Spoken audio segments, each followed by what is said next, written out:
موضوع الدرس في إثبات القدرة الكاملة والعلم الكامل لله تعالى سبحانه. سورة الملك تفسير ابن كثير. الحمد لله رب العالمين والصلاة والسلام على أشرف الأنبياء وسيد المرسلين سيدنا محمد وعلى آله وأصحابه أجمعين. اللهم صل على سيدنا محمد وعلى آل سيدنا محمد كما صليت على إبراهيم وعلى آل إبراهيم في العالمين إنك حميد مجيد. أعوذ بالله من الشيطان الرجيم. بسم الله الرحمن الرحيم. تبارك الذي بيده الملك وهو على كل شيء قدير. الذي خلق الموت والحياة ليبلوكم أيكم أحسن عملا وهو العزيز الغفور. الذي خلق 7 سماوات طباقا ما ترى في خلق الرحمن من تفاوت فارجع البصر هل ترى من فتور ثم ارجع البصر كرتين ينقلب إليك البصر خاسئا وهو حسير. وَلَقَدْ زَيَّنَّا السَّمَاءَ الدُّنْيَا بِمَصَابِيحَ وَجَعَلْنَاهَا رُجُومًا لِلشَّيَاطِينِ وَأَعْتَدْنَا لَهُمْ عَذَابَ السَّعِيرِ. قال المؤلف والمفسر رحمه الله تعالى أدام النفع بعلومه وعلومكم في الدارين آمين إلى أن قال الذي خلق 7 سماوات طباقا أي طبقة بعد طبقة وهل هن متواصلات بمعنى أنهن علويات بعضهن على بعض أو متفاصلات بينهن خلاء فيه قولان أصحهما الثاني كما دل على ذلك حديث الإسراء وغيره. اب مفسر رحمت اللہ علیہ اس آیت مبارک کی تفسیر فرماتے ہیں کہ الذی خلق 7 سماوات طباقا، کہ وہ ذات جس نے بنایا آسمانوں کو طباقاً مانا ایک دوسرے کے اوپر طبقاً طبقاً طبقاً. تو پہلی بات تو یہ سمجھیں کہ دنیا کے اندر کچھ لوگ ایسے بھی پیدا ہوئے ہیں جو بالکل سماوات کا، آسمانوں کے وجود کے ہی منکر ہیں. وہ کہتے ہیں کوئی آسمان نہیں.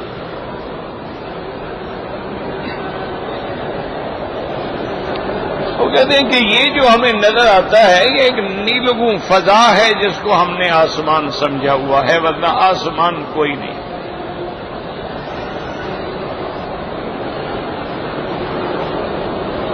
لیکن یاد رکھیں کہ جو صحیح بات ہے، جس پر سابقہ کتب بھی گواہ ہے، یعنی تورات ہے، انجیل ہے، زبور ہے، صحائف ہیں، اللہ کا قرآن ہے، ان سب میں یہ بات واضح بالکل کھلی ہوئی ہے کہ آسمان ہیں.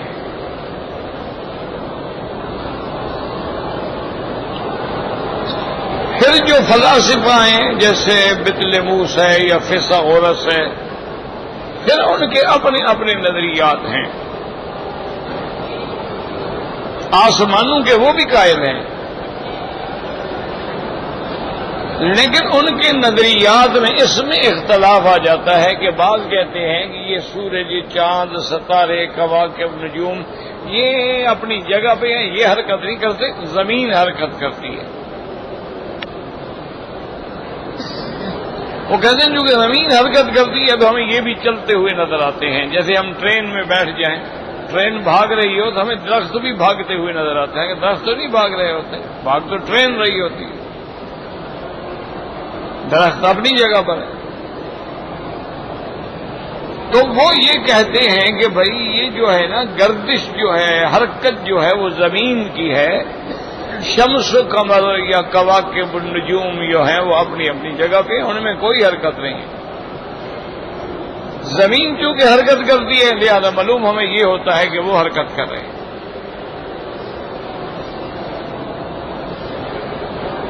اور جب زمین کا حصہ چاند کے سامنے آ جاتا ہے چاند بے نور ہو جاتا ہے،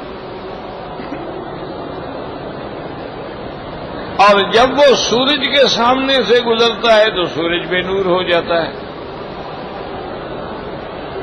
اسی طرح رات دن ہے، وہ کہتے ہیں یہ ساری زمین کی حرکت ہے، شمس و قمر کی حرکت نہیں ہے. اچھا، اسی طرح ان کا ایک دوسرا گروہ ہے، وہ کہتے ہیں کہ ٹھیک ہے زمین بھی حرکت کرتی ہے اور یہ شمس و قمر اور کواکب و نجوم جو ہے یہ بھی حرکت کرتے ہیں. وہ کہتے ہیں زمین بھی حرکت کر رہی ہے اور یہ بھی حرکت کر رہے ہیں. ہاں جو ثوابت ہیں وہ کہتے ہیں کہ بعض سیارات جو ہیں ان کو کہا جاتا ہے ثوابت، یعنی وہ اپنی جگہ پہ ثابت ہیں، وہ حرکت نہیں کرتے.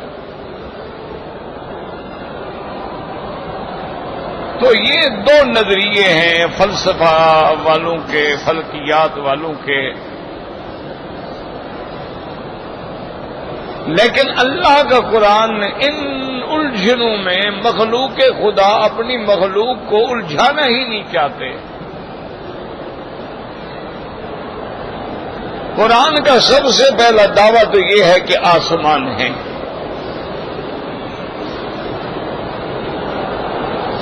اور دوسرا قرآن کا یہ بھی دعویٰ ہے کہ آسمان 7 ہیں.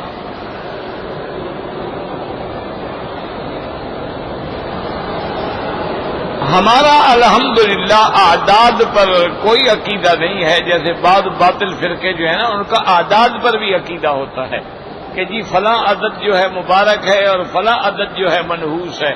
جیسے ان کے عقیدوں میں یہ ہوتا ہے کہ 13 کا عدد منحوس ہے اور 7 کا عدد مبارک ہے، 19 کا عدد مبارک ہے. تو خیر ان کے بنائے ہوئے قصے ہیں، اسلام ان چیزوں کا تابع نہیں ہے. لیکن کوئی نہ کوئی اللہ نے حکمتیں ضرور رکھی ہیں.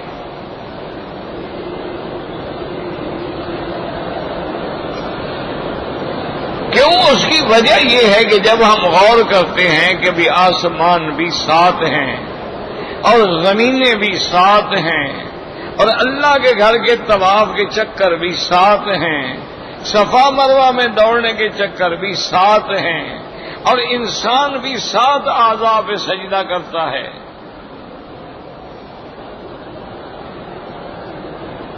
یسجد علی 7 اعضاء، انسان جب سجدہ کرتا ہے تو 7 اعضاء ہے، یعنی 2 گھٹنے ہو گئے، 2 پاؤں ہو گئے، 2 ہاتھ ہو گئے 6 اور 1 چہرہ ہو گیا 7.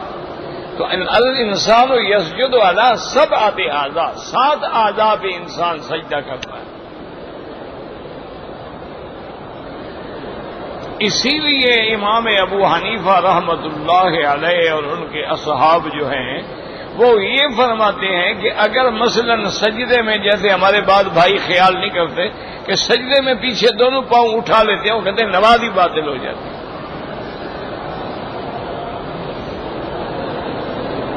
جب آدمی سجدہ کرے تو پاؤں بھی زمین پہ ہونے چاہیے، نہ کہ پیچھے سے پاؤں اٹھ جائیں. اگر پاؤں اٹھ گئے تو مقصد یہ ہے کہ 2 چیزوں نے تو سجدہ ہی نہیں کیا، سجدہ نہ ہوا، نماز نہ ہوئی.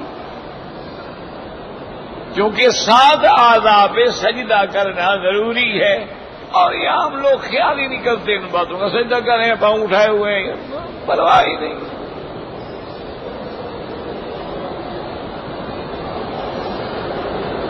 یہی تو ہماری بہت بڑی بدقسمتی ہے کہ اگر اللہ ہمیں دین کی توفیق بھی دے رہے ہیں، ہم الحمدللہ دین پہ آ بھی گئے، عمرے پہ آ گئے، نماز میں آ گئے، مسجد میں آ گئے، لیکن پھر بھی اگر ہمیں نماز کا خیال نہ ہو تو پھر پڑھنے کا کیا فائدہ؟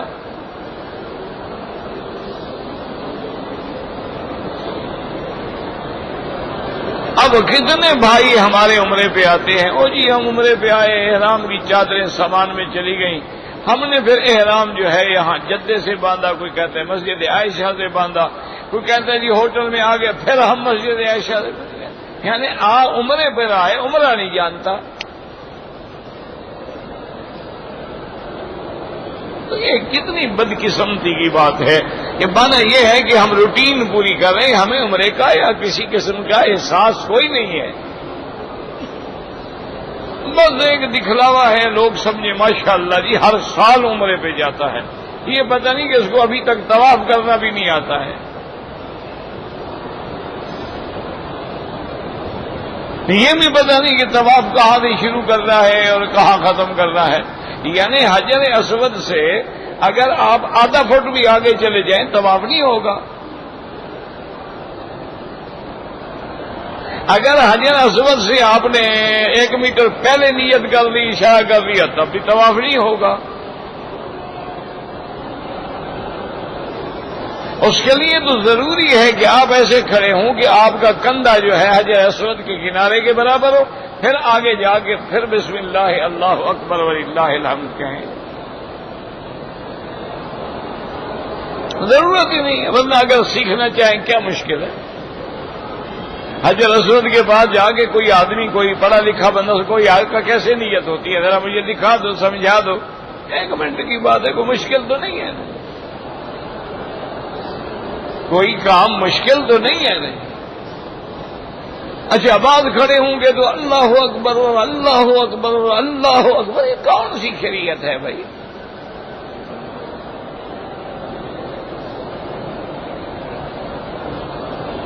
ایک دفعہ اشارہ کرنا ہے، بات ختم ہو گئی، یہ بھی نہیں ہے کہ بغل سے پہلی آپ کی نظر آ جائے، تو کسی جگہ نہیں ہے۔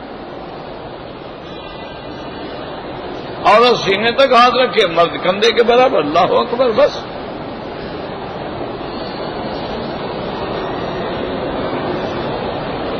تو بدقسمتی یہ ہے کہ ہمیں نماز کا بھی پورا احساس نہیں ہے۔ اب دیکھیں نا کتنے آدمی ہیں، میرے بھائی ہیں، اللہ ہمیں اعتراضات سے بچائے، ہم جو باتیں کرتے ہیں وہ تو مقصد سمجھانا ہوتا ہے، خدا معاف کرے، اللہ اعتراض یا کسی سے نعوذ باللہ عیب نہیں۔ اب دیکھیں نا بعض لوگ کھڑے ہوں گے نا ایسے، نماز کھڑی ہوگی، اللہ اکبر، اچھا بعض کھڑے ہوں گے اللہ اکبر، اور بعض ہمارے بھائی بالکل کان پکڑ کے کہیں گے اللہ اکبر، اور بعد ماشاءاللہ یوں کر کے کہ اللہ اکبر، پتہ نہیں کہاں سے سیکھا ہے۔ یعنی ابھی تک مسلمان کو 1400 سال گزر گئے، یہ نہیں پتا کہ میں نے ہاتھ کیسے اٹھانے۔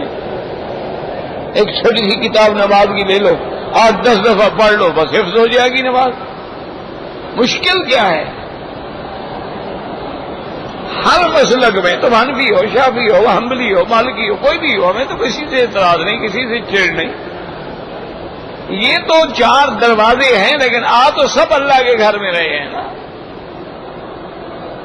کوئی باب ملک عبدالعزیز سے داخل ہو یا باب ملک فہد سے داخل ہو یا باب العمرہ سے داخل ہو، داخل تو کعبے میں ہو رہا ہے نا۔ یہ تو 4 دروازے ہیں ہمیں سنت تک پہنچانے کے لیے، سرکار دو جہاں کے دروازے پر پہنچانے کے لیے، اس میں جھگڑے والا تو مسئلہ ہی کوئی نہیں ہے۔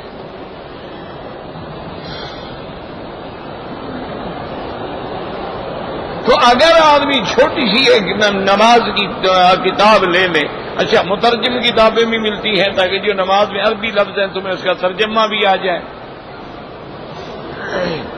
اس کو 8-10 دفعہ پڑھنے پر ٹھیک ہو جائے گا۔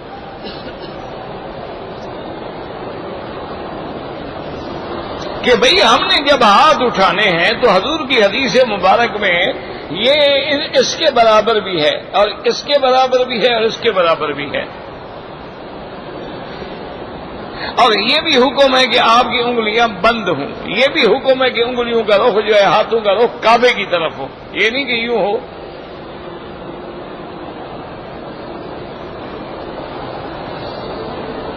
اور یہ بھی حکم ہے کہ جب ہاتھ رکھو تو دائیں ہاتھ کی جو یہ ہتھیلی ہے یہ بائیں ہاتھ کے اس گٹے کے اوپر ہو،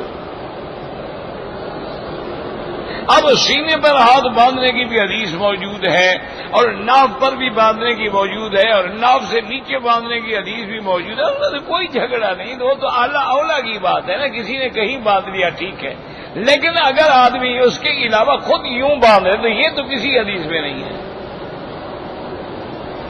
یہ کسی حدیث میں نہیں. اس جگہ کو پکڑو.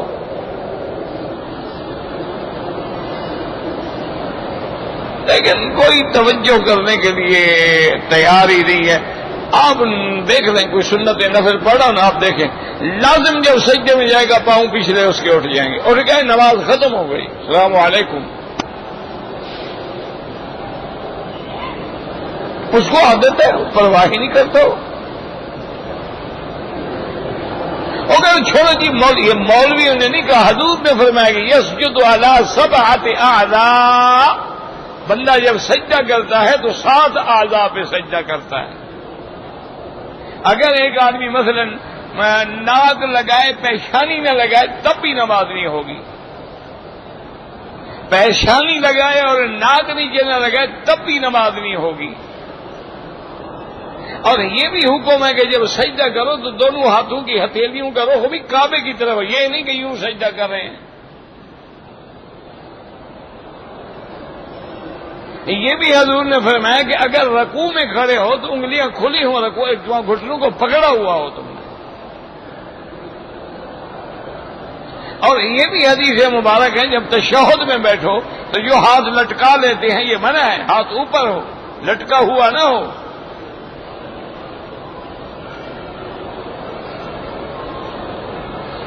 تو اچھا, اسی طرح یہ بھی حکم ہے کہ جب نفی اس بات آئے گا اشہد اللہ الہ الا اللہ, غیر اللہ کی نفی کریں گے, اللہ کا اس بات کریں گے.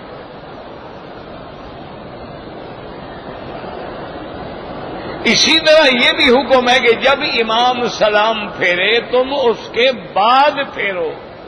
یہ نہیں کہ امام کہ السلام علیکم ورحمۃ اللہ اور آپ حجر اسود پہ بھی پہنچ جاؤ, نماز ختم.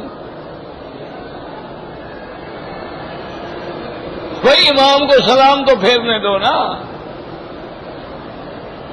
یہ جلدی سے اپنا پھیر کے بھاگ جائیں گے.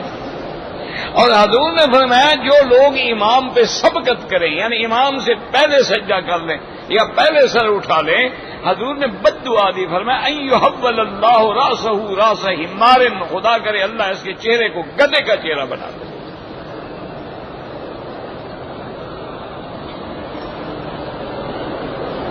یہ امام سے جلدی کرا. جیسے اب نماز میں آپ کھڑے ہوتے ہیں, اچھا ابھی وہ سپیکر کی آواز آ رہی ہوتی ہے, ابھی تکبیر, اور یہ اللہ اکبر پہلے کر لے, نماز نہیں ہوگی. اذا کبر فکبروا, امام کی تکبیر کے بعد تکبیر کہنی ہے.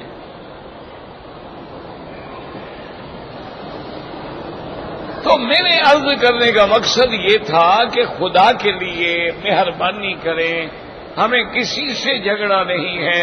تمام ائمہ اربع برحق ہیں, اللہ ان کی قبروں پہ کروڑوں رحمتیں کرے. باقی فرق اتنا ہوتا ہے کہ جس آدمی نے جس امام کی کتابیں پڑھی ہوتی ہیں, اس کے دلائل اس کے پاس ہوتے ہیں, تو وہ اس کو ترجیح دیتا ہے. مثلا اب دیکھیں نا جی کہ امام شافعی آ گئے مصر میں, تو وہاں سب شافعی ہو گئے. ان کی کتابیں انڈونیشیا میں آ گئی تو سب شافعی المسلک ہو گئے. اب امام ابو حنیفہ رحمۃ اللہ علیہ جو ہے وہ کوفے میں, اور اس کے بعد جو ہے ماورا نہر میں, یعنی یہ جتنی ریاستیں آپ کی ہیں, تاجکستان ہے, سمرقند ہے, بخارا ہے, وہ ہے ماورا نہر ہے, ہندوستان ہے, بنگلہ دیش ہے, پاکستان ہے, یہاں سب فقہ حنفی پہنچی تو وہ لوگ حنفی ہو گئے. اس میں جھگڑے کا تو کوئی مسئلہ ہی نہیں ہے. یعنی امام بخاری رحمت اللہ علیہ بخارا میں پیدا ہوئے ہیں, خرطنک میں آپ دفن ہوئے ہیں. تو امام بخاری کا جو اپنا شہر ہے نا, اپنا علاقہ ہے, وہ وہاں سب حنفی ہیں. آپ یہاں دیکھیں بخاری, اور سخت حنفی, حنفی بھی شدید قسم کے حنفی, جیسے ترکی ہے, ترکی یہ سخت حنفی ہے, کوئی ان میں لچک وچک نہیں. اسی طرح بخاری حضرات ہیں وہ حنفی اور پکے اور ٹھیٹ حنفی, دوسری بات سننے کے لیے بھی تیار نہیں. حالانکہ امام بخاری وہاں پیدا ہوئے لیکن ان کی فقہ نہیں چلی وہاں، کیونکہ امام بخاری محدث تھے، فقیہ، ان کا فقہ سے واسطہ نہیں تھا، وہ تو محدث تھے، وہ تو امام فی الحدیث تھے۔ اسی لیے امام ترمذی ان کے شاگرد ہیں، فقہی مسئلہ کوئی آئے ایک مسئلہ بھی انہوں نے امام بخاری سے نہیں لیا، ساری ترمذی کھول کے پڑھ لیں۔ قال محمد یعنی محمد بن اسماعیل البخاری راوی پر پوچھے گا کہ یہ راوی ضعیف ہے، یہ راوی درست ہے، یہ حافظ ہے، یہ ثقہ ہے، یہ سند ٹھیک ہے، یہ سند ٹھیک نہیں ہے، یہ بات تو امام صاحب سے پوچھے گا اپنے استاد سے، لیکن فقہی مسئلہ نہیں پوچھے گا۔ اس کو پتہ تھا میرا استاد فقیہ نہیں ہے، محدث ہے۔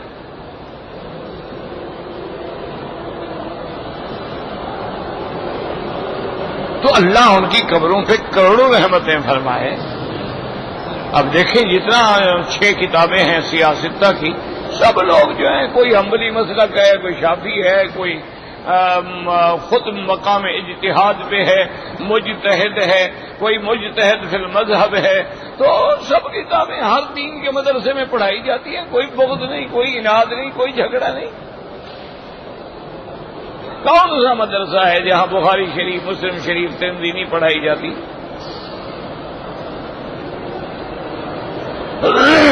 تو اس لیے میری درخواست ہے کہ مہربانی کر کے نماز کی کتابیں مل جاتی ہیں اور چھوٹی چھوٹی کتابیں ہیں، اتنا بڑا مسئلہ بھی نہیں ہوگا انشاءاللہ۔ اردو میں بھی ہے، انگریزی میں بھی ہے، بنگالی میں بھی ہے، برما میں بھی ہے، فارسی میں بھی ہے، ان کو آپ لے لیں اور ان کو ایک دفعہ نہیں 8-10 دفعہ پڑھو۔ اچھا، اب بعض لوگوں نے ماشاءاللہ بڑی مہربانی کی ہے، انہوں نے تو باقاعدہ وہ یعنی اشارات اور نشان بھی بنا دیے ہیں کہ جب نماز میں کھڑے ہوں تو پاؤں کیسے ہو، جب نماز میں کھڑے ہوں تو ہاتھ کیسے ہو، جب نماز میں کھڑے ہوں تو ہاتھ کیسے باندھیں گے، جب نماز میں سجدہ کریں تو یہ ہاتھ کیسے، یہ نہیں کہ ہاتھ ادھر ہوں اور سجدہ، آپ کے 2 کانوں کے درمیان میں ہاتھ، اس کے درمیان میں آپ نے سجدہ کرنا ہے۔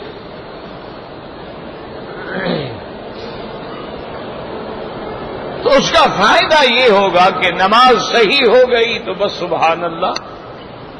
عمرہ تو نفلی عبادت ہے نا، پہلے فرض نماز تو اپنی صحیح کرو۔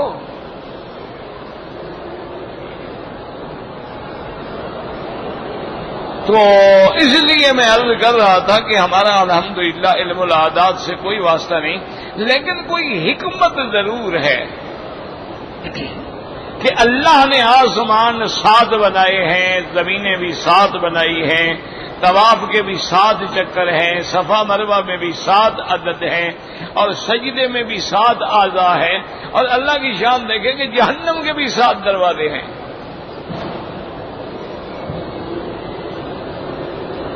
لہا 7 ابواب، قرآن کہتا ہے اس کے 7 دروازے۔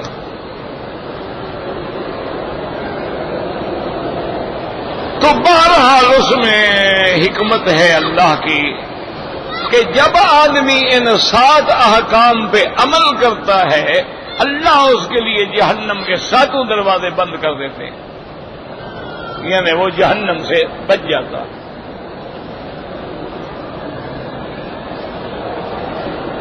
اسی لیے سب سے پہلے کافر یہی بات کہیں گے نا کہ جب ان کو جہنم کی طرف لے جا رہے ہوں گے دھکیل کے، تو فرشتے ان سے پوچھیں گے ما سلککم فی سقر، کون سی بات ہے جو تم کو آج جہنم میں لے آئی؟ قالوا لم نک من المصلین،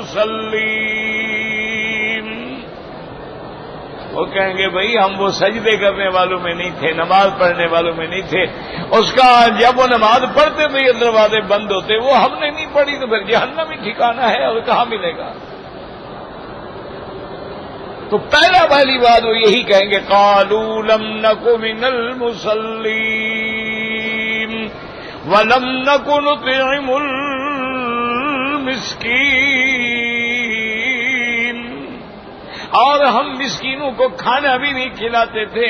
اب یاد رکھو کہ ادھر نماز ادھر کھانا، اس کا کیا تعلق ہے آپس میں؟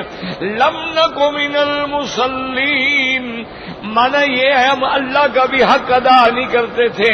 وَلَمْ نَكُ نُطْعِمُ الْمِسْكِينَ, اور ہم بندوں کا حق بھی ادا نہیں کرتے تھے. نہ ہم نے حقوق اللہ کا خیال کیا, نہ ہم نے حقوق العباد کا خیال کیا. کیا كُنَّا نَخُوضُ مَعَ الْخَائِضِينَ, اور جو لوگ جیسے بیٹھ کے باتیں کرتے ہم بھی ان میں مل جاتے, ہم بھی ان میں شامل ہو جاتے تھے. وَكُنَّا نُكَذِّبُ بِيَوْمِ الدِّينِ, اور ہم اس قیامت کے دن کی تکذیب کرتے تھے, جھٹلاتے تھے. حَتَّى أَتَانَا الْيَقِينُ, موت آ گئی, گھڑی آ گئی موت کی. اللہ کی شان دیکھیں گے جناب تو اس میں اللہ کی حکمتیں ہیں. تو قرآن میں کیا کہتا ہے, اسلام کیا کہتا ہے کہ آسمان ہیں اور ساتھ ہیں, یاد رکھو.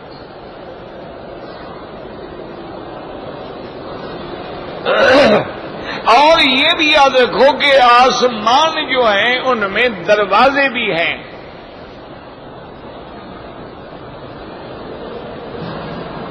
دروازے کھلتے بھی ہیں, بند بھی ہوتے ہیں.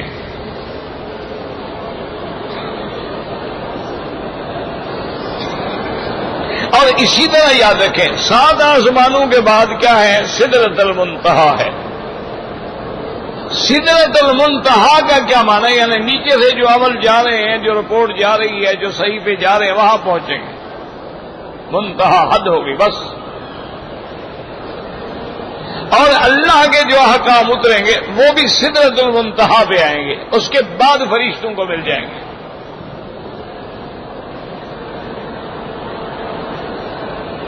وہی اللہ کی جنت بھی ہے. اندہا جنت المأوا. اور یہ بھی یاد رکھیں کہ ان 7 آسمانوں کے بعد پھر کرسی ہے. اور وہ کرسی جو ہے وہ کتنا بڑی ہے, وسیع کرسیہ السماوات والارض. یہاں جنس السماوات ہے, جنس الارض ہے, یعنی 7 زمینیں 7 آسمان اگر بچھا دو کرسی ان سب سے بڑی ہے.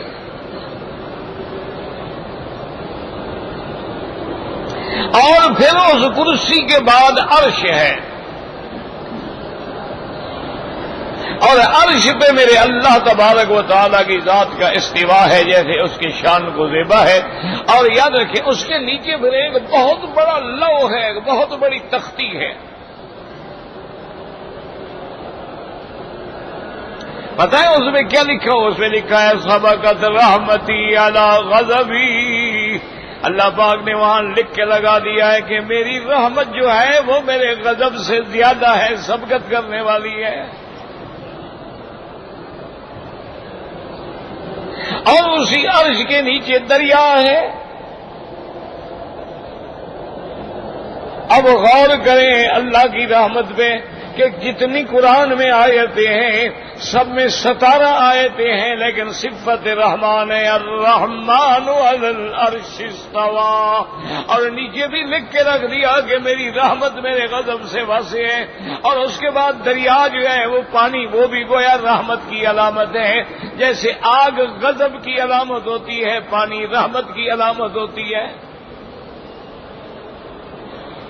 کہتے ہیں نا جی وہ آگ بگولا ہو گیا. اسی طرح کہتے ہیں جی میں نے بات کی جناب کمال ہے, وہ تو پانی پانی ہو گیا. تو اتنی رحمتوں کے بعد بھی اگر ہم جہنم میں جائیں تو پھر ہماری بدقسمتی. وہ تو رحمت ہی رحمت ہے, وہ تو چھوڑنا چاہتے ہیں. وہ تو رحمت حق بہا نمی جو ید, بہا نمی جو ید. اللہ کی رحمت کوئی آپ سے بدلہ نہیں مانگتی, تو کوئی چھوڑا سا بہانہ تو کرو, بخشنے کا راستہ تو بناؤ تھوڑا سا. کسی کو پانی پلا دیا بس رب راضی ہو گیا, کتے کو پانی ڈال دیا رب راضی ہو گیا, جانور کی دیکھ بھال کر لی رب راضی ہو گیا, چیونٹی کی خیال کر لیا رب راضی ہو گیا, کسی اندھے کو راستہ کراس کرا دیا رب. بس تو بہانہ تو بناؤ نا, وہ تو رحمت کا دریا بہ رہا ہے.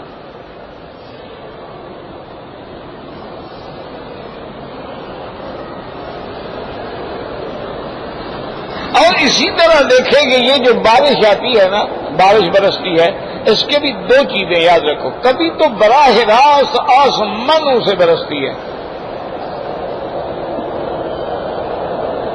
اچھی طرح سمجھ لیں، یہ تو نہیں بس قرآن پڑھتے جاؤ خلق السماوات سبع خلق سبع سماوات کا مطلب پتہ ہی کوئی نہ ہو کہ کیا ہے یار.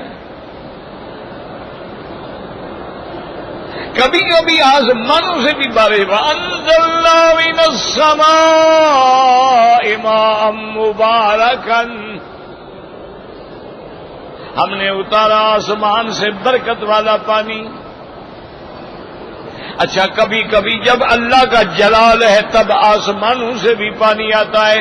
جب قوم نوح پہ اللہ کا غضب آیا تو فرمایا فَفَتَحْنَا أَبْوَابَ السَّمَاءِ بِمَاءٍ مُنْهَمِرٍ وَفَجَّرْنَا الْأَرْضَ عُيُونًا فَالْتَقَى الْمَاءُ عَلَىٰ أَمْرٍ قَدْ قُدِرَ. اللہ فرماتی ہم نے آسمانوں کے دروازے بھی کھولے اور زمین کو بھی حکم دیا کہ پانی نکالو. جب آسمانوں اور زمینوں کا پانی مل کے ایک ہو گیا تو اب قوم نوح کے ڈوبنے کا وقت آ گیا.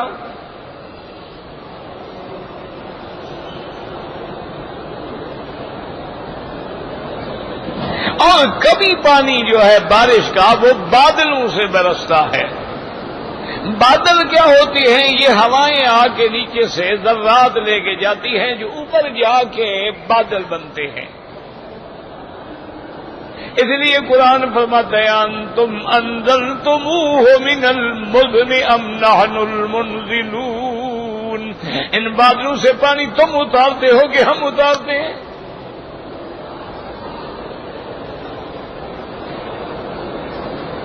اللہ اکبر. یہ ساری چیزیں دیکھنے کے بعد بھی آدمی کو اللہ کی توحید سمجھ نہ آئے تو پھر سمجھیں کہ بس وہ مہریں لگ گئی ہیں، اللہ نے اس کے دلوں پر مہر لگا دی ہے، حق بات اندر جاتی ہی نہیں ہے.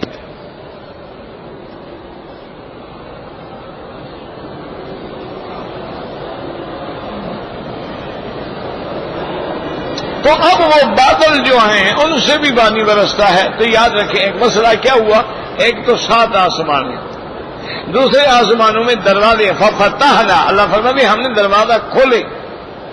اور اسی طرح لیلۃ المعراج میں جب میرے آقا محبوب دو جہاں رحمت دو عالم صلی اللہ علیہ وسلم معراج میں تشریف لے گیا تو صحیح حدیثوں میں موجود ہے، حضور فرماتے ہیں کہ جبریل جب پہنچتے تھے آسمان کے پاس تو آواز دے کے اذن مانگتے تھے کہ بھائی دروازہ کھولو. کھٹکھٹے ایسے دروازہ کھٹکھٹایا جاتا ہے تو اندر سے آواز آتی تھی من کون ہو؟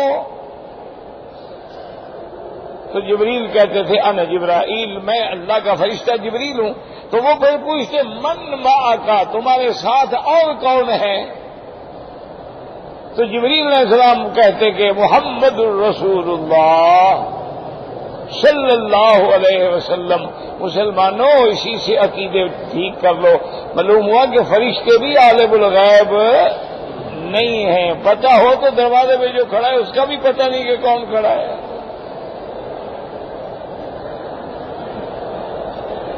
ہمارے تو ماشاءاللہ کہتے ہیں نا جی انبیاء تو انبیاء کہتے ہیں پیر ہی عالم الغیب ہوتے ہیں. وہ کہتے ہیں ہمارے پیر جو ہے نا یہ بھی ماشاءاللہ بس وہ اتنی فرق ہے، اللہ کا علم ذاتی ہے، ان کا عطائی ہے، اللہ نے سب کچھ ان کو دے دیا ہے.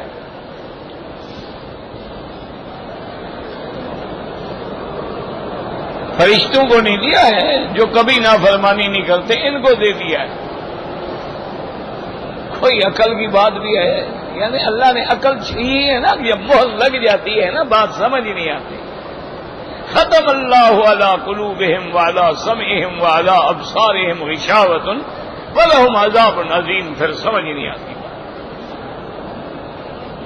ورنہ اگر اللہ راضی ہو اور آنکھوں پہ پردے نہ ہوں تو معمولی بات ہے. ایک دن امام راضی جو بہت بڑا امام ہے، امام المعقولات ہے اور تفسیر کا بھی بڑا آدمی ہے، ان کو کھڑے کھڑے خیال آ گیا. امام راضی کہتے ہیں مجھے خیال آیا کہ بھئی الحمدللہ میں تو اتنا بڑا عالم ہوں اور میں قرآن حدیث کے دلائل جمع کرتا ہوں اللہ کی توحید پر، یہ جو بیچارے جاہل لوگ ہیں ان کو کیا پتا ہوگا توحید کے دلائل کا. جن بیچاروں نے کبھی قرآن شریف بھی نہیں پڑھا، اس غریب کو جو کہو بھی توحید پہ کوئی دلیل دو، تو غریب کیا کرے گا؟ کہتے خیال آ گیا، میں سڑک پہ کھڑا تھا، ایک آدمی آ رہا تھا، اس کے کندھے پہ بہار پڑی تھی، پیچھے اس کے اونٹ آ رہا تھا اور وہ جناب گنگنا رہا ہے اس کے آگے اور اونٹ چلا رہا ہے۔ میرے قریب آیا، میں نے اشارہ کیا، وہ رک گیا، نے کہا السلام علیکم، اسے کہا وعلیکم السلام۔ مجھے تسلی ہو گئی بھی ہے تو مسلمان نہ، مسلمان نہ ہوتا تو وعلیکم السلام کیسے کرتا؟ میں نے کہا ماشاءاللہ تم مسلمان ہو، اللہ کو مانتے ہو؟ یہ کوئی بات ہے یار، میں جب مسلمان ہوں تو اللہ کو مانتا ہوں نا۔ میں نے کہا میرا بھائی بات سنو، ایک بات بتاؤ کہ اللہ جو ہے موجود ہے؟ اس نے کہا جی بالکل اللہ موجود ہے، ہمارا ایمان ہے۔ میں نے کہا تمہارے پاس بھی دلیل ہے کہ خدا کہاں ہے؟ خدا کے وجود پہ کوئی دلیل ہے کہ خدا، تم کہتے ہو خدا ہے تو کہاں ہے؟ کیا دلیل ہے؟ وہ کہتے انہوں نے مجھے بڑے غور سے دیکھا، اس کی آنکھیں بھی سرخ ہو گئی، میں ڈر تو گیا، میں نے کہا ہاتھ میں بھی لکڑی ہے اس کے۔ تو اس نے کہا مولوی صاحب یہ داڑھی سفید دھوپ میں کی ہے، معلوم ہوتا ہے تم نے۔ میں نے کہا وہ کیسے؟ اس نے کہا دیکھو یہ جو ہے نا، یہ اونٹ کی لید جو پڑی ہے، یہ اگر پڑی ہو البعرۃ تدل علی البعیر، جب ہم اس کو دیکھتے ہیں ہم کہتے ہیں بھی اونٹ گزرا ہے، یہ اونٹ کا بھی یعنی براد ہے، اور اگر مینگنیاں ہوں تو ہم کہتے ہیں ہاں یہاں سے بکریاں گزری ہیں، اور اگر اور چیز تو اگر ایک مینگنی بکری کے وجود پہ دلالت کر رہی ہے اور ایک اونٹ کا لید جو ہے بارہ جو ہے وہ بعیر پہ دلالت کر رہا ہے، تو کہا مولوی صاحب یہ سارا زمانہ آسمان زمین یہ خدا پہ دلالت نہیں کر رہا، خدا کی دلیل پوچھتے ہو؟ یہ کیا ہے؟ انہوں نے کہا اتنی چھوٹی سا پارا ہے اسے سمجھ آ جاتی ہے بھی یہ اونٹ کا ہے، اتنی چھوٹی سی مینگنی ہے سمجھ آ جاتی ہے بکرے کی ہے۔ یہ چھوٹی چھوٹی چیزیں اپنے وجود کے، اپنے مالک کے وجود پہ دلالت کر رہی ہے، سارا نظام کائنات جو ہے وہ خدا پہ دلالت نہیں کر رہا۔ وہ کہتا ہے میں نے کہا بھی ماشاءاللہ ہم سمجھتے تھے کہ ان کو پتہ نہیں، لیکن واقعی یہ تو خدا کی دلیل اتنی بڑی مضبوط لے آیا ہے کہ میں مولوی بھی ایسی دلیل نہیں لے آ سکتا۔ وہ کہتے ہیں وہ گزرا تو ایک اور جٹ آ گیا، اس کے کندھے پہ بھی جناب چھوٹی تھی، وہ آیا، میں نے اس سے پوچھا بھی اسے کہا نہیں مسلمان، میں خدا کو مانتا ہوں۔ میں نے اس نے کہا اچھا یہ بتاؤ خدا کے وجود پر تمہارے پاس دلیل کیا ہے؟ لاٹھی سی دی، ابھی تمہارا سر توڑ کے بتاتا ہوں کہ کیا دلیل ہے۔ میں نے کہا بابا بس ٹھیک ہے تمہاری دلیل بڑی مضبوط ہے، مجھے بات ہی نہیں کرنی، ڈنڈے سے بڑی دلیل پھر کیا ہو سکتی ہے؟ اس نے کہا ابھی بتاتا ہوں تمہیں، دلیل مانگتا ہے والا آ گیا، خدا پر دلیل مانگنے والا آ گیا، ٹکے کا بندہ ہے خدا پر دلیلیں مانگتا ہے، ایک سوٹی مار کے سر پھاڑ دوں گا، پھر دلیلیں تمہیں ساری سمجھ آ جائیں گی۔ میں نے کہا جناب پہلے ہی سمجھ آ گئی، مہربانی کرو۔ تو یہ بات ہے میرے عزیز کہ اللہ جب ہدایت کے راستے کھول دیتا ہے نا تو ایک دیہاتی کو بھی سمجھ آ جاتی ہے، ایک جنگلی کو بھی سمجھ آ جاتی ہے، اور جب اللہ مہرے لگا دیتا ہے، ملتزم پہ کھڑے ہیں اور کہتے ہیں داتا تیری مہربانی کہ تو نے ہمیں مکے پہنچایا، داتا تیری مہربانی، معین الدین اجمیری ماشاءاللہ سب تیری برکت ہے، تیرے صدقے میں مدینے آئے ہیں، یعنی یہاں بھی ان کو خدا نہیں لایا، ان کو اجمیر والا لایا۔ وجہ کیا ہے؟ وہ مہریں لگ گئی ہے، خدا کے گھر میں کھڑے ہیں، جیسے کہ ابو جہل لینڈ کمپنی میرے مدنی کے سامنے کھڑے ہیں، لیکن نہیں کلمہ پڑا۔ ایک دفعہ اس بدبخت نے حضور کے سامنے ایسے مٹھی بند کی اور کہنے لگا یا محمد صلی اللہ علیہ وسلم اگر بتا دو کہ میرے ہاتھ میں کیا ہے تو میں کلمہ پڑھ لوں گا۔ حضور دیکھے فرمایا ابو جہل تمہارا سوال بڑا چھوٹا ہے، میرا شان تو اس سے بہت اونچا ہے۔ انہوں نے کہا پاگل تمہیں سوال کرنا ہی نہ آیا، تمہارا تو سوال بہت چھوٹا ہے۔ کہا کیا مطلب چھوٹا ہے؟ بتا دیا آپ۔ اور نے کہا میں بتاؤں یا تمہارے ہاتھ میں جو کنکریاں ہیں وہ بتائیں کہ میں کون ہوں؟ اشارہ کیا تو کنکریوں نے کلمہ پڑھ لیا۔ کہنے لگا او مجھے پتا نہیں تھا، آپ کا جادو تو پہاڑوں پر بھی چلتا ہے کنکریوں پر بھی چلتا ہے۔ وجہ کیا ہے؟ وہ موریں لگ گئی۔ انہوں نے خود مطالبہ کیا تھا کہ یا رسول اللہ آپ ہمیں ایسا معجزہ دکھائیں زمین سے تعلق نہ ہو آسمان سے ہو، پھر ہم کلمہ پڑھ لیں گے۔ ان کا عقیدہ یہ تھا کہ جادو زمین پہ چلتا ہے، لیکن جادو اگر 7 سمندر گزر جائیں پھر اثر ختم ہو جاتا ہے، آسمان پر بھی نہیں چلتا ہے۔ انہوں نے کہا جی آپ نے اشارہ کیا چاند 2 ٹکڑے ہو گیا، آپ نے فرمایا الا فاشهدوا، او قریشی اب تو گواہ ہو جاؤ، دیکھ لو۔ دیکھنے کے بعد بھی کہنے لگے جی بات یہ ہے کہ پہلے ہم پتہ کرتے ہیں، ہمارے آنکھوں پر تو آپ نے جادو نہیں کر دیا، جو یہاں نہیں تھے نا ان کو آنے دیں، ان سے ذرا ہم پوچھ لیں۔ اچھا باہر کے لوگ ہیں؟ انہوں نے کہا ہم نے بھی دیکھا چاند 2 ٹکڑے ہوئے۔ کہنے کا اچھا پھر ہمیں پتہ نہیں تھا کہ حضور کا جادو بڑا مضبوط ہے، یہ وہ چاند میں بھی اثر کر جاتا ہے۔ نہیں مانا؟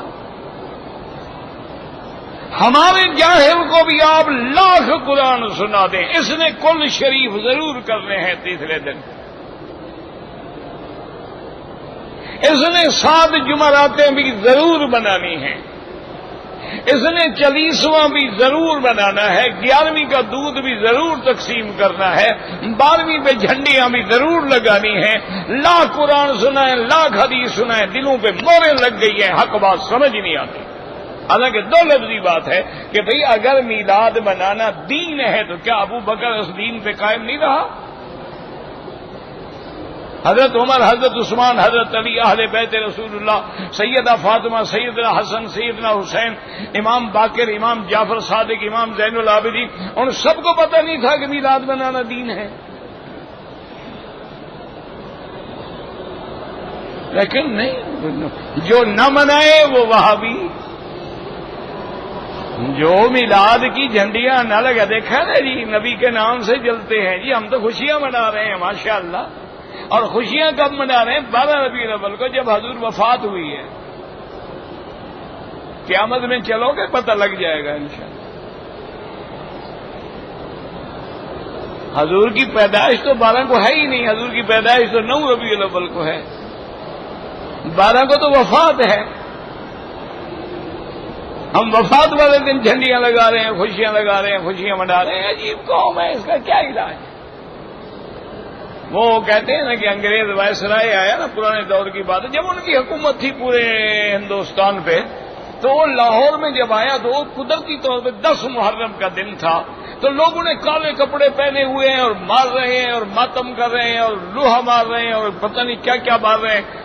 وہ جو اترا اس نے دیکھا، وہ تو پاگل ہو گیا، اس نے اپنے اے ڈی سی سے پوچھا کہ یہ لوگ کیا ہے، ان کو میرا آنا جو ہے ناپسند ہے، اس لیے احتجاج کر رہے ہیں، میں واپس چلا جاتا ہوں، یار ان کو کہو خود کو تو نہ مارے۔ اس نے کہا جناب یہ آپ کے خلاف احتجاج نہیں کر رہے، یہ اپنے ہیرو کا ماتم کر رہے ہیں، غم منا رہے ہیں سیدنا حسین کا۔ انہوں نے کہا اچھا سیدنا حسین کب شہید ہوئے؟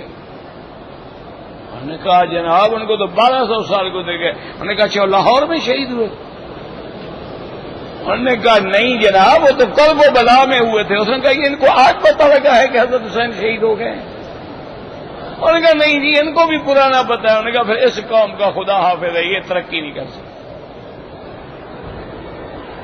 انہوں نے کہا یہ قوم اپنے ہیرو کو شہید بھی کہتی ہو اور 1100-1200 سال سے ماتم بھی مناتی ہو، اس قوم کو کبھی ترقی نہیں ہو سکتی، یہ آگے بڑھ ہی نہیں سکتے ہیں۔ یہ تو شخصیتوں کی پیداوار ہیں، کبھی اس کی پوجا، کبھی اس کی پوجا، کبھی اس کی پوجا، کبھی اس پہ سجدہ، کبھی اس پہ سجدہ، کھڑے ہیں کھڑے ہیں، پڑے ہیں پڑے ہیں، جو ماپو تو بندے خدا سے بڑے ہیں۔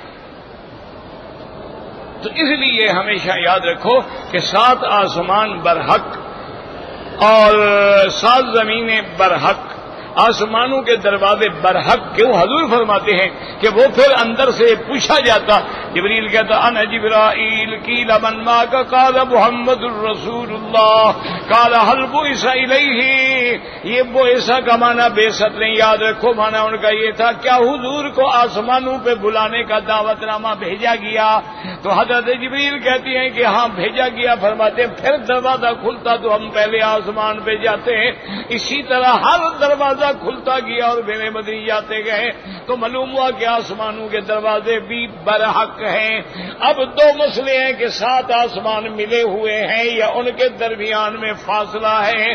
قرآن کی اور حدیث کی روشنی میں 7 آسمانوں کے درمیان میں فاصلہ ہے اور ہر آسمان پہ اللہ کی مخلوق ہے۔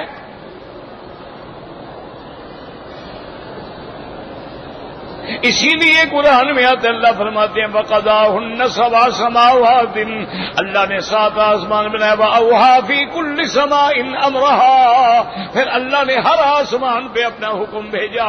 اور میرے پاک نبی رحمت دو عالم محبوب دو جہاں صلی اللہ علیہ وسلم نے ایک دن سر مبارک اوپر اٹھایا، آپ نے فرمایا اَتَّتِ السَّمَاءُ وَحُقَّ لَهَا أَن تَئِتَّ، آسمان میں چرچراہٹ کی آواز پیدا ہو رہی ہے، اور آپ نے فرمایا ہونی بھی چاہیے کہ ما من موضع قدر شبر الا وملک قائم ساجد یسبح ویقدس للہ، آپ نے فرمایا آسمان پہ ایک بالش کے برابر بھی جگہ خالی نہیں ہے مگر کوئی نہ کوئی اللہ کا فرشتہ جو ہے یا رکوع میں ہے یا سجدے میں ہے اور اللہ کی تسبیح و تقدیس بیان کر رہا ہے۔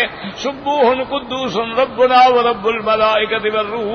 اور یاد رکھو کہ اسی طرح سب سے پہلے جب حکم آتا ہے تو وہ سدرۃ المنتہا پہ آتا ہے اور فرشتے سارے کے سارے سجدے میں گر جاتے ہیں۔ جب ان کو تسکین ہوتی ہے تو پوچھتے ہیں ماذا قال ربکم قالوا الحق، اب وہ پوچھتے ہیں کہ اللہ نے کیا حکم دیا ہے۔ اب جبریل لیا جس فرشتے کے ذمے، چونکہ 4 فرشتے ہیں جو مدبرات ہیں، جبرائیل ہے، میکائیل ہے، اسرائیل ہے، اسرافیل ہے، اللہ تبارک و تعالی نے ان کو نظام سارا تقسیم کر کے سپرد کیا ہوا ہے۔ وہ کہتے ہیں اللہ نے حق فرمائے اور یہ حکم آیا ہے، پھر وہ حکم نیچے آتا ہے، آتے آتے آتے ملائے اعلیٰ تک آتا ہے اور اس کے بعد تنفیذ کے لیے پھر ان فرشتوں کو ملتا ہے جن کو قرآن کہتے ہیں والمدبرات امرا، اللہ کے حکم سے تدبیر کرنے والے۔ تو یہ ہمارا ایمان ہے اور اللہ نے ہمیں قرآن میں یہ باتیں واضح سمجھائی ہیں اور اللہ اس پہ ہمیں اور مزید یقین عطا فرمائے۔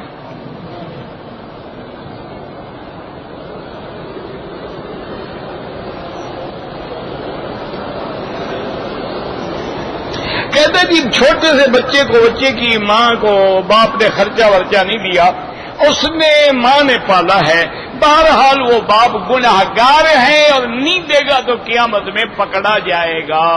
اس کے تمام خرچے کا ذمہ دار باپ ہے۔ اگر ماں بیچاری کیا کرتی، باپ ظالم ہو نہ دے، ماں کیا کرے؟ اس نے کیا ہے، اللہ اس کو بدلہ دیں گے، جزا دیں گے اور اس کو قیامت میں سزا ملے گی۔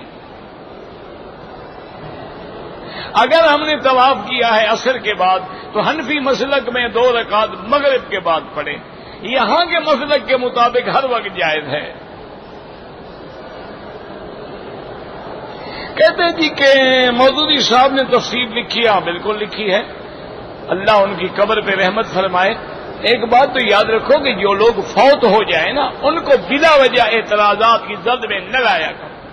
مودودی صاحب کی تفسیر میں بھی بہت بڑی بڑی غلطیاں ہیں، لیکن اللہ معاف فرمائے، اب فوت ہو گئے، اللہ ان کی مغفرت فرمائے، اللہ ان کے درجات بلند فرمائے۔ دیکھو نا جو آدمی تیرتا ہے وہی ڈوبتا ہے نا، اگر کنارے پہ کھڑا رہے تو کیسے ڈوبے گا؟ وہ بیچارے بھی تفسیر میں آئے غلطیاں کر بیٹھے، اللہ ان کی مغفرت فرما دے۔ اگر آپ نے ان کی غلطیوں کو سمجھنا ہے تو اس کا بڑا آسان طریقہ ہے کہ تفہیم القرآن کو بھی رکھ لیں، معارف القرآن کو بھی رکھ لیں، ایک صفحہ اس کا ترجمہ پڑھو، اسی کو پھر ادھر پڑھو، جب انشاءاللہ آپ کوئی 10-12 صفحے پڑھ لیں گے آپ کو پتہ لگ جائے گا کہ کیا کیا غلطی ہے۔ اگر ہم نے طواف الوداع کر لیا ہے، بعد میں وقت مل گیا، بالکل نماز پڑھیں، طواف کریں، کوئی منع نہیں۔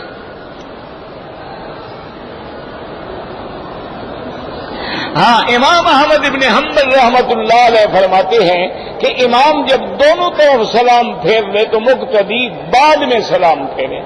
امام صاحب فرماتے ہیں کہ جب امام ایک دفعہ بھی پورا سلام پھیر لے تو اب مقتدی سلام کر سکتے، لیکن یہ تو نہیں نا کہ اس کے ساتھ ہی گردن پھیرنی شروع کر دو، یہ تو کہیں نہیں ہے۔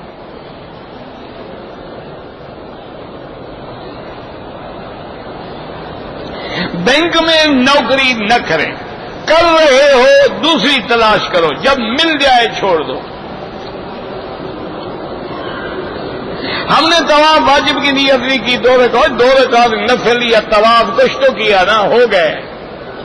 ہم فرشتوں کا طواف کر سکتے ہیں، وہ گناہ ہی نہیں کرتے، انہیں تمہارے طواف کی ضرورت ہی نہیں ہے۔ تم گناہ گاروں کے لیے کرو، بہت زیادہ شوق ہے میرے لیے کر دیا کرو آگے میرے گناہ معاف ہو جائیں، وہ تو پاک لوگ ہیں۔ نماز جنازہ میں حنفی مسلک میں پہلے ثنا پھر درود پھر دعا، حنبلی مسلک میں پہلے سے فاتحہ پھر درود پھر دعا۔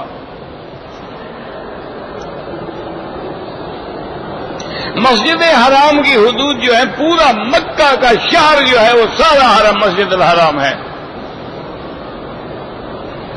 سڑکوں میں بھی پڑھو، کہیں پڑھو، لیکن کوشش کیا کرو، یہ نہیں کہ حرم خالی پڑا رہے اور تم باہر کھڑے ہو جاتے ہو تاکہ جلدی جان چھڑائیں اور بھاگیں۔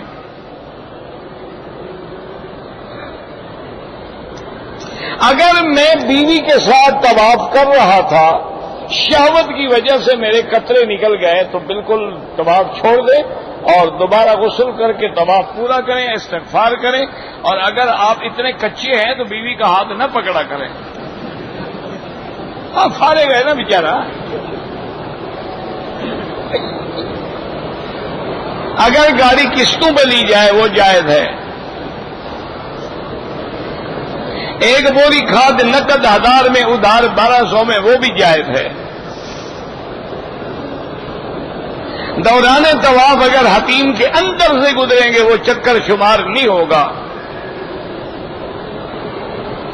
اگر طواف کے لیے بیٹھ گیا، دم نکال کے پھر شروع کیا، کوئی حرج نہیں۔ یہ نہیں کہ باہر نکل جاؤ، وہیں بیٹھ جاؤ ذرا کنارے پر۔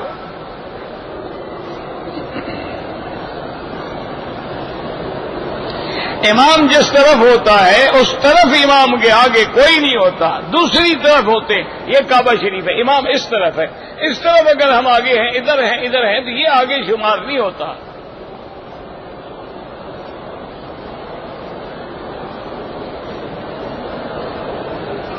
اپنی بیوی کو وطا کیا، پتہ نہیں کیا وطا کیا۔ نفل نمازوں میں اپنی زبان میں دعا نہیں کر سکتے، دعا وہ ہے جو حدیث میں ہے۔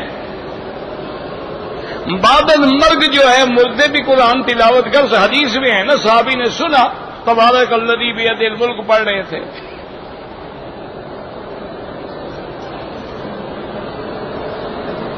کہتے جی اسرائیل کا ذکر آئے قرآن میں، بالکل، قل یتوفاکم ملک الموت الذی، ملک الموت یہی اسرائیل تو ہے۔ ویسے آپ کو کیا فکر ہے، آ جائے گا، فکر نہ کرو۔ ربنا آتنا فی الدنیا حسنۃ وفی الآخرۃ حسنۃ وقنا عذاب النار۔ اللهم متعنا باسماعنا وابصارنا واشرح صدورنا واحينا بقواتنا ما أبقيتنا واجعله الوارث منا واجعل ثارنا على من ظلمنا وانصرنا على من عادانا۔ اللهم اقض حاجاتنا یا قاضی الحاجات یا سمیع الدعاء یا مستجیب الدعوات۔ اللهم اشفنا واشف مرضانا وارحم موتانا واستجب دعاءنا ولا تخيب رجاءنا۔ ربنا آتنا في الدنيا حسنة وفي الآخرة حسنة وقنا عذاب النار۔ صلی اللہ تعالی علی خیر خلقہ سیدنا محمد وعلى آلہ وصحبہ اجمعین۔ اللهم صل على سيدنا محمد وعلى آل سيدنا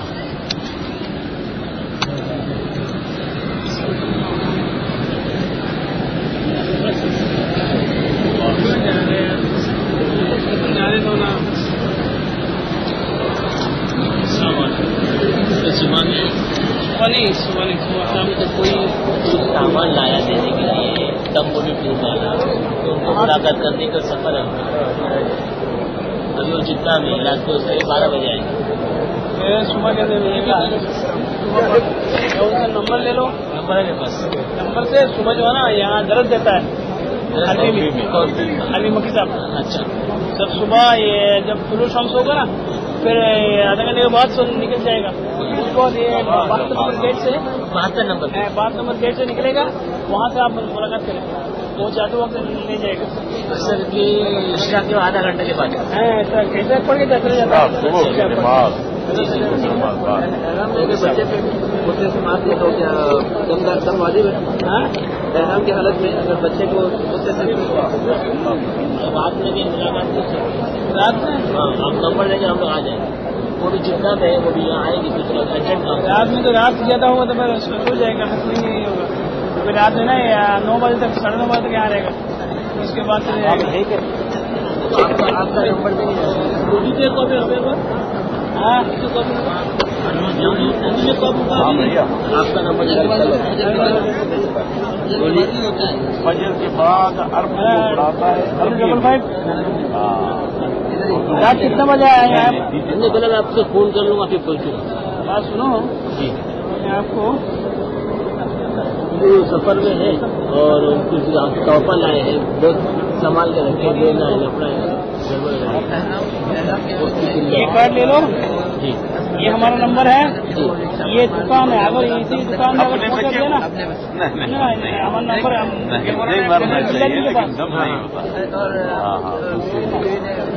کیا چیز لے رہے آپ؟ مکی تک بنی ہے میرے پاس. بال بھی ٹوٹ گیا نہیں کرنی چاہیے. اگر بھول کر کے کر دی تو کچھ نہیں ہوگا. یہ ہے کہ جان بوجھ کے اپنا بال تراشے یا کاٹے. 10 ساڑھے 10 11 بجے رہتا ہے. اچھا کیا مسئلہ ہم نے اب داڑھی ہماری ہمیں آرام ہے. اس کو ایسے کیا تھوڑے دو بال کی مردہ بال ہے. سب ریکارڈ